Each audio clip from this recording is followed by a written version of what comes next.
Memang aturan barisan itu adalah rapat begitu, mendempet, merapatkan barisan. Tapi dalam keadaan seperti ini, apakah sah sholatnya? Kalau masalah keabsahan sholat, biarpun renggang-renggang, sebab dalam mazhab Syafi'i disebutkan seandainya 300, selagi tidak sampai 300 dirok itu kurang lebihnya 40-an cm, atau berapa kali 300 lah, anggap saja 150 meter. Selagi di luar masjid itu jaraknya tidak lebih dari 150 meter kurang lebihnya, maka masih sah. Ini kan keabsahan. Kalau di masjid imamnya di mihrab depan, makmumnya di belakang, jauhnya 1 kilo, tetap sah. Cuman tidak mendapatkan pahala berjamaah kalau normal keadaannya.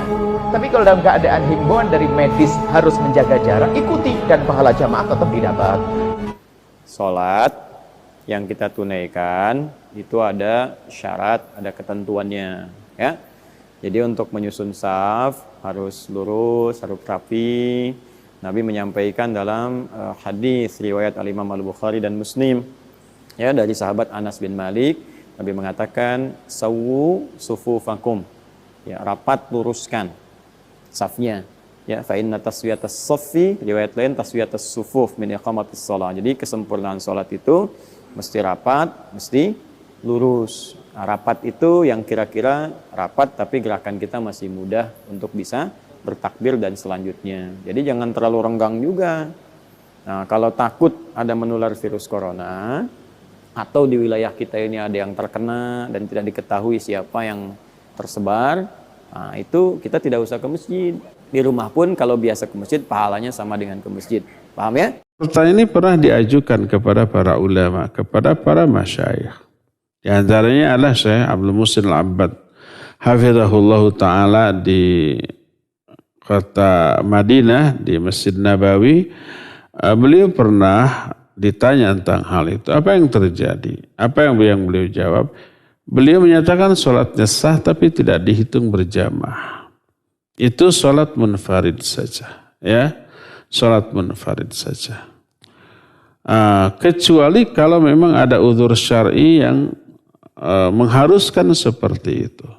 Seperti dipastikan bahwa itu sudah terindikasi, sudah dipastikan positif corona. Tapi dia sholat berjamaah, maka ya rengganglah kita dari dia. Karena ada uzur. Tapi masih untuk upaya preventif menghindari tidak ada berita bahwa orang itu terkena penyakit. Terus kita sudah berupaya maksimal sebelum masuk masjid dicuci dulu tangan, ya. Kemudian pakai masker juga. Kemudian ketika membuka menutup pintu, handle-nya juga sudah diyakini disemprot dulu dengan alkohol atau dengan yang sejenisnya, sehingga diyakini bebas dari virus, atau mendorongnya dengan benda apapun gitu, maka tidak perlu kekhawatiran secara berlebihan seperti itu. Tetaplah rapat. Sholat berjamaah punya aturan main. Di antara aturan mainnya yaitu merapatkan saf. Di satu hadis bahasanya min tamamus sholah, di hadis yang lain itu bisa tidak sah.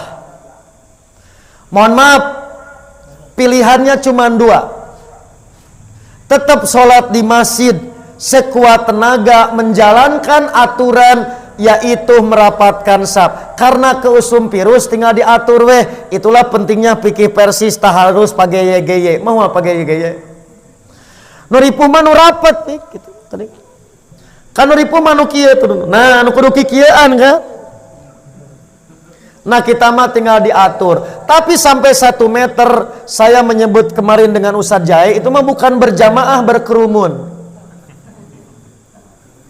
Maka daripada meruksak kaifiat sholat berjamaah, justru lebih baik munfarid kalau Anda ada kekhawatiran.